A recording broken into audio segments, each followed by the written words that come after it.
नमस्कार, स्वागत है आपका सेल्फ स्टडी के चैनल पर। और आज हम अपनी इस वीडियो में डिस्कस करने वाले हैं। अगर आप न्यूज़पेपर पढ़ते आ रहे हैं तो आपको पता होगा कि उत्तराखंड के अंदर यूसीसी यानी यूनिफॉर्म सिविल कोड जो है वो लागू हो गया है। अब यूसीसी के तहत जो है वो लिव इन रिलेशनशिप, मैं इसको शॉर्ट फॉर्म में लिव इन ही बोलूँगा, ये रिलेशनशिप ये थोड़ा लंबा नाम हो जाता है। तो यूसीसी के तहत जो है वो इस लिव इन को जो है कानून के दायरे में लाया गया है। यहाँ पर कुछ कानूनी रूप जो है इसको दिया गया है। कुछ नियम जो है यहाँ पर लिव इन के लिए बनाए गए हैं कि कौन लोग जो हैं वो लिव इन के अंदर आ सकते हैं, कौन लोग जो लिव इन के अंदर नहीं आ सकते, कौन-कौन से डॉक्यूमेंट चाहिए। अगर लिव इन को रजिस्टर नहीं करवाया है, तो क्या पनिशमेंट दी जाएगी सरकार के द्वारा, पुलिस के द्वारा, कानून क्या कहता है। अगर लिव इन खत्म करनी है, तो क्या-क्या चीज़ें करनी होंगी, लिव इन करने के क्या फ़ायदे हैं, क्या नुकसान हैं। ये सारी चीज़ें जो है हम इस वीडियो में बहुत अच्छे से डिस्कस करेंगे। साथ ही साथ हम इसकी डेफिनिशन भी जानेंगे, जो उत्तराखंड गवर्नमेंट के द्वारा लिव इन को लेकर एक जो डेफिनेशन दी गई है उसको भी हम जानेंगे कि कौन से जो लोग हैं इसके लिए एलिजिबल हैं कि वो लिव इन में आ सकते हैं। तो वीडियो में आगे बढ़ने से पहले पीडीएफ के बारे में बता देता हूँ। डिस्क्रिप्शन बॉक्स में टेलीग्राम चैनल का एक लिंक दिया मिलेगा, तो जाकर आप वहाँ से इस वीडियो की पीडीएफ डाउनलोड कर लीजिए। पीडीएफ उन लोगों के लिए काफ़ी ज़्यादा इंपॉर्टेंट हो जाती है जो एग्जाम के पॉइंट ऑफ व्यू से अपनी तैयारी कर रहे हैं। ठीक है, तो चलिए आगे बढ़ते हैं। तो उत्तराखंड सरकार ने पिछले सप्ताह, ये आपको नहीं जानना है कि कौन से सप्ताह की बात हो रही है, मैंने तो बस जस्ट टाइप किया यहाँ पर और यहाँ पर सेम टू सेम यहाँ पर लिख दिया। तो जो मेन चीज़ें हैं आपको वहाँ पर ये जानने की है कि यूसीसी के तहत जो है यानी यूनिफॉर्म सिविल कोड के तहत जो है लिव इन रिलेशनशिप को पंजीकरण यानी रजिस्ट्रेशन के लिए नियम जारी कर दिए गए हैं। जहाँ पर ये बात बोली गई है कि 16 पेजेस का एक फॉर्म भरना होगा, प्लस धार्मिक नेताओं से एक प्रमाण पत्र उनको लेके आना होगा जिसमें ये दिखाया जाएगा अगर वे चाहें तो शादी करने के योग्य हैं। धार्मिक नेता यानी कि कोई भी धर्म को मानने वाला एक व्यक्ति जो है, अगर किसी भी धर्म से भाई, वो अपने धार्मिक नेता यानी कि जो रिलीजियस लीडर हैं या कम्युनिटी हेड है उनसे वो एक प्रमाण पत्र वहां पर लेकर आएंगे। क्लियर हुआ? तो ये न्यूज़ आपने देखा होगा, how live in relationship will be regulated under UCC in Uttarakhand, इसको हम जानने वाले हैं। तो उत्तराखंड के तहत जो है ये जो यूसीसी जो है इसके तहत उत्तराखंड के जितने भी निवासी हैं, चाहे वो उत्तराखंड के अंदर रह रहे हों या उत्तराखंड से बाहर रह रहे हों, ऐसा नहीं है कि कोई सोचे कि हम उत्तराखंड के अंदर रह रहे हों तो हम लिव इन को रजिस्टर करवाएंगे, अन्यथा नहीं करवाएंगे क्योंकि हम उत्तराखंड में रह ही नहीं रहे, हम तो उत्तराखंड के बाहर रह रहे हैं। तो ना ना ना, आप उत्तराखंड के निवासी हैं तो आपको अपनी लिव इन को रजिस्टर करवाना कंपलसरी है, ये बात बोल दी गई है।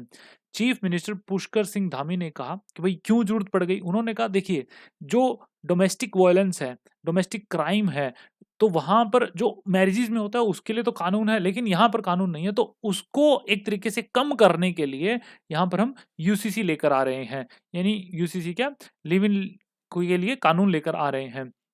अब अगर आप लिव इन की डेफिनेशन देखें ना, लिव इन की डेफिनेशन, इसमें सिंपल सी बात बोली जाती है कि जो मॉडर्न डेफिनेशन है, जो लोग जो हैं जो युवा जनरेशन वो क्या कहती है कि लिव इन में हम आ ही इसलिए रहे हैं कि एक मेल और एक फीमेल जो है वो एक दूसरे के साथ कंफर्ट हैं या नहीं है, भाई उन एक दूसरे के साथ रह सकते हैं नहीं रह सकते, उनकी आदतें उनके सही लगेंगी या नहीं लगेंगी, तो वो लिव इन में आते हैं। अगर सपोज करो एक आदमी ने एक औरत को यहाँ पर लिव इन में आने के बाद धमका दिया, थप्पड़ मार दिया, वो इतनी मॉडर्न सोच है, वो तो वैसे भी उसके साथ नहीं रुकेगी, वो तो वैसे ही चली जाएगी। तो ये यहाँ पर बोलना कि विवाह के बाहर जो घरेलू अपराध है उनसे बचने के लिए, अब अपराध केवल वायलेंस नहीं हो सकता, काफ़ी सारी और भी चीज़ें हो सकती हैं। आप सोचें कि वायलेंस की बात हो रही है तो बहुत सारी चीज़ें उसको भी हम कवर करेंगे। तो यहाँ पर समझिए ये लिव इन की परिभाषा ऐसी है कि मैरिजेस से को एक तरीके से पक्का है, उसमें तो आसानी से निकला नहीं जा सकता, लेकिन लिव इन में निकलना बड़ा आसान होता है। इसलिए जो लोग हैं वो लिव इन में पहले आते हैं, फिर एक दूसरे के साथ कंपेटेबिलिटी चेक करते हैं जो बोली जाती है आमतौर पर, फिर जब जाके वो मैरिज की तरफ बढ़ते हैं। लेकिन ये तो एक आम तौर पे भाषा जो परिभाषा है वो बोल दी गई, लेकिन उत्तराखंड गवर्नमेंट क्या कहती है इस परिभाषा को लेकर, तो उन्होंने कहा है लिव इन रिलेशनशिप एक तरीके से वो एक है, एक ऐसा रिश्ता है जिसके अंदर एक पुरुष एक महिला जो है वो एक जैसे मैरिजेज के अंदर शादी के अंदर एक पति पत्नी एक घर को शेयर करते हैं, ऐसे ही लिव इन के अंदर एक महिला और पुरुष जो है वो इस घर को शेयर करेंगे, एक साथ ऐसे रहेंगे जैसा विवाह में होता है, ऐसे इन्होंने बात बोली है। हालांकि ये बात जो ये परिभाषा है वो सिर्फ और सिर्फ हेट्रोसेक्सुअल कपल्स के लिए है, ना कि होमोसेक्सुअल कपल के लिए। सिंपल सी बात, L G B T Q IA+ ये जो कम्युनिटी है, यहाँ पर इस लिव इन के अंदर नहीं आ सकते हैं। सिंपल सी बात है। हेटेरोसेक्सुअल कपल यानी एक औरत और एक आदमी, उनके लिए यहाँ पर कानून बनाए गए हैं। क्लियर हुआ? ऐसा सोचें कि एलजीबीटीक्यू कम्युनिटी भी आ सकती है, नहीं। मैरिजेज़ नहीं है तो लिव इन भी नहीं है यहाँ पर, ये बात इन्होंने उत्तराखंड गवर्नमेंट ने साफ बोल दी है। अब यहाँ पर एक चीज़ और ध्यान रखनी होगी, जो ये नियम आए हैं कि लिव इन में आने वाला जो जोड़ा है, उसको धार्मिक नेताओं से अनुमति लेनी चाहिए, लेनी होगी, चाहिए क्या, लेनी होगी। अगर वो 74 रिलेशनशिप के अंदर आते हैं जो प्रोहिबिट किए गए हैं, यानी उनको निषिद्ध किया गया है। ये कौन से हैं? जैसे कज़न्स का रिलेशन हो गया, अभी अगर 2 कज़न है, वो लिव इन में आना चाहते हैं, तो नहीं भई, आप पहले जाके अपने जो रिलीजियस लीडर है, उनसे पहले अनुमति लीजिए कि हाँ, आपके यहाँ वैलिड है, तो वो चीज़ आगे बढ़ेगी, वरना नहीं बढ़ने वाली। तो यहाँ पर एक और चीज़ ध्यान में रखनी है कि लिव इन में और कौन आ सकता है लिव इन के अंदर। देखिए एलिजिबल कौन है लिव इन के अंदर, वो एलिजिबल है कोई मेल या फीमेल, अगर यहाँ पर इसकी पहले कोई शादी नहीं हुई, अगर इसने शादी कर रखी है तो वो लिव इन में नहीं आ सकता। अगर ये पहले से ही एक लिव इन के अंदर रह रहा है तो वो दोबारा से नई एक दूसरी लिव इन नहीं जा सकता। तो क्लियर हुआ? तो ये बात यहाँ बोल दी। एक और चीज़ जो ध्यान रखने वाली बात है कि मान लीजिए कोई एक मेल और एक फीमेल, ये मेल ने फीमेल को या फीमेल ने, जो भी है आप जिस भी तरीके से समझना चाहें, कि ज़बरदस्ती, बल से, फ़ोर्सफुली या फिर कोई भी अलग प्रभाव, मतलब गलत प्रभाव के तौर पर धोखाधड़ी के या झूठ बोलकर, गलतफ़हमी में रख कर या उसकी मजबूरी का फ़ायदा उठाकर या कोई लालच देकर या कोई भी उसकी सिचुएशन आ गई थी, उसका फ़ायदा उस इंसान ने उठा लिया, भई मेल ने उठा लिया, फीमेल ने उठा लिया। अगर ऐसी कंडीशन वहाँ पर मिलती है तो उसको उस रिलेशनशिप को लिव इन नहीं माना जाएगा। उसको वहाँ पर एक तरीके से ये जो नियम कहते हैं उसको निषिद्ध कर दिया जाएगा। पंजीकरण के समय जो रजिस्ट्रार है, यानी रजिस्ट्रेशन के समय जो रजिस्ट्रार है, उसको ये पावर दी गई है, उसको भई जो कपल आया है लिव इन के अंदर अपने आप को रजिस्टर करवाने, तो वो अच्छे से वहाँ पे जाँच करे, उनसे सवाल-जवाब करे वहाँ पर। अगर सरकार उससे वेरिफ़ाई होती है तब जाके वो आगे का प्रोसेस बढ़ाएँगे। क्लियर हुआ?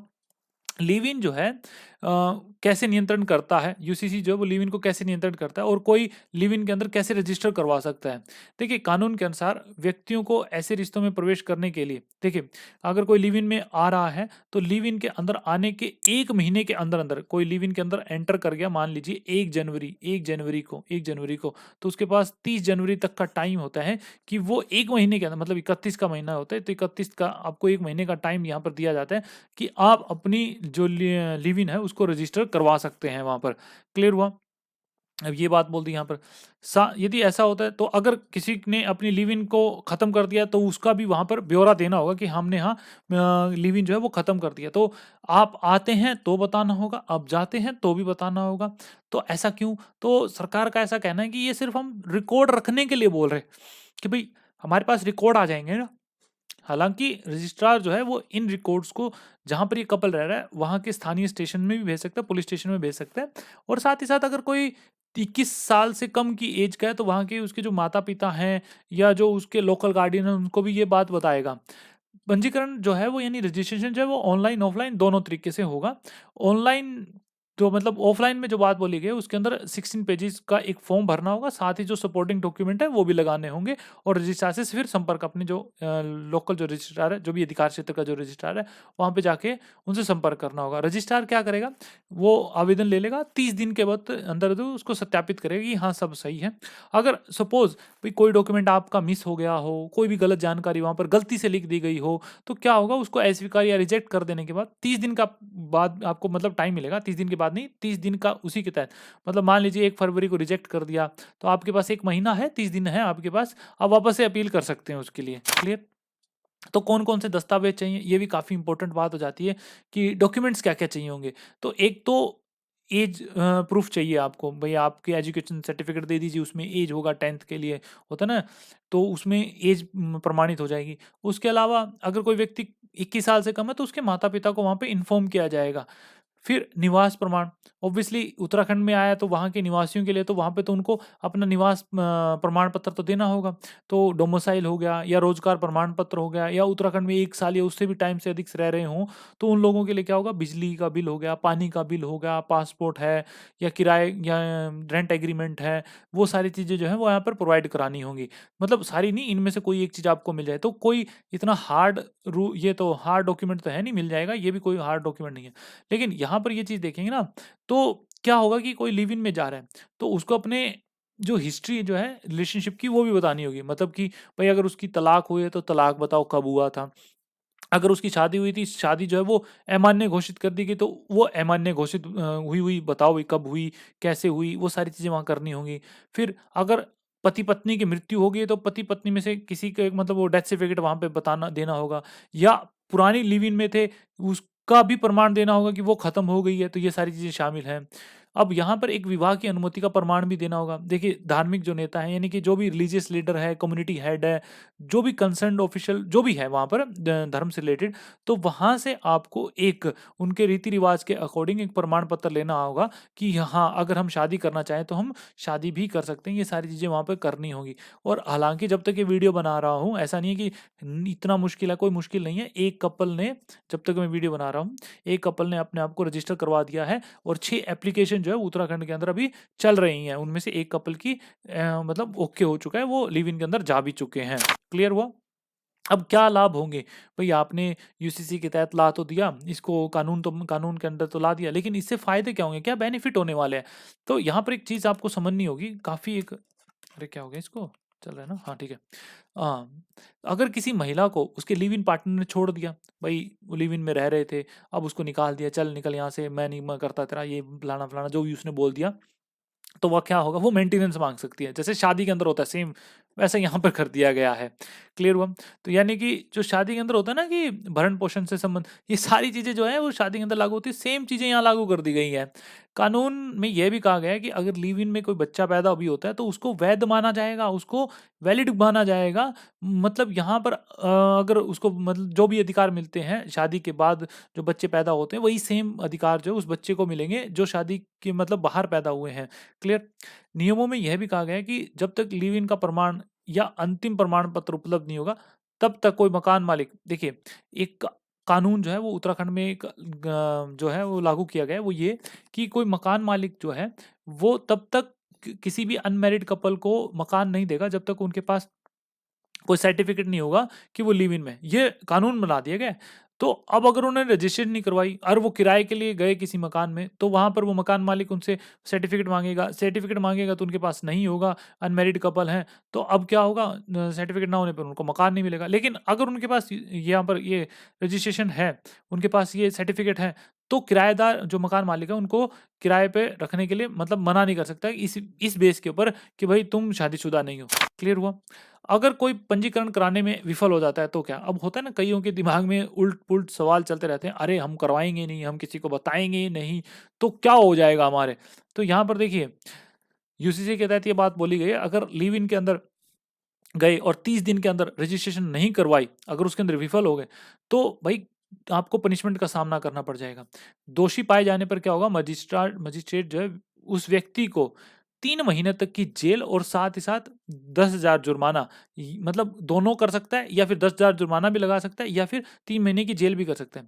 फिर क्या होगा, इसके अलावा देखिए रजिस्ट्रार अपने हिसाब से या किसी व्यक्ति को अपने लिव इन रिलेशनशिप को रजिस्टर न करवाने की शिकायत, किसी ने शिकायत कर दी, वही नहीं करवा रहे हैं, तो फिर क्या होगा, वो एक नोटिस जारी करेंगे। नोटिस जारी करने के बाद भाई कोई लिव इन में रह रहा है, किसी ने बता दिया कि हाँ भाई ऐसी-ऐसी बात है, वो लिव इन में रह रहे हैं, तो वो नोटिस देंगे।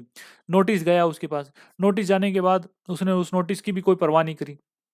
दोषी पाया गया, दोषी पाने के बाद मजिस्ट्रेट भाई यहाँ पर आएँगे, एंट्री मारेंगे, कहेंगे आ जाओ, 6 महीने तक जेल की सज़ा काटो, या फिर 25,000 दो, या फिर दोनों ही कर लो।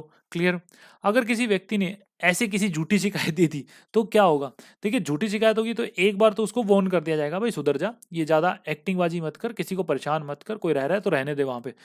लेकिन वो नहीं माना, डीठ होते हैं कई, दोबारा पहुँच गया शिकायत करने, तो वहाँ पर जो कानून है राज्य सरकार के, उसके तहत वहाँ पर उसको सज़ा दी जाएगी, जुर्माना वहाँ पे लगा दिया जाएगा। अब यहाँ पर जो एक कानून मैंने कहा, एक जो नियम मैंने कहा ना बताया लगाया हुआ है उत्तराखंड के अंदर, वो क्या? कि नियम के अनुसार मकान मालिकों को अविवाहित जोड़े को घर पर किराए देने के लिए, मतलब घर को किराए पे देने के लिए प्रमाण पत्र मांगना आवश्यक है, यानी सर्टिफिकेट मांगना आवश्यक है। क्लियर? तो उम्मीद है आज का टॉपिक छोटा सा टॉपिक था, आपको समझ में आ गया होगा। समझ में आ गया तो मुझे कैसे समझा सकते हैं? ऑब्वियसली वीडियो को लाइक करके, कमेंट सेक्शन ओपन रहता है, आपके कोई भी डाउट है तो आप वहाँ लिख सकते हैं, आपके सवालों के जवाब आपको मिल जाएंगे। पीडीएफ के लिए फिर से बता देता हूँ, डिस्क्रिप्शन बॉक्स में टेलीग्राम चैनल का एक लिंक दिया मिलेगा, तो जाकर इस वीडियो की पीडीएफ वहाँ से डाउनलोड कर सकते हैं। चैनल को सपोर्ट कर सकते हैं। कैसे? कोई रुपया रुपया आपको तो लेना नहीं है मुझे, सब्सक्राइब करके, शेयर करके, तो ऐसे सपोर्ट भी कर सकते हैं। तो बस आज के लिए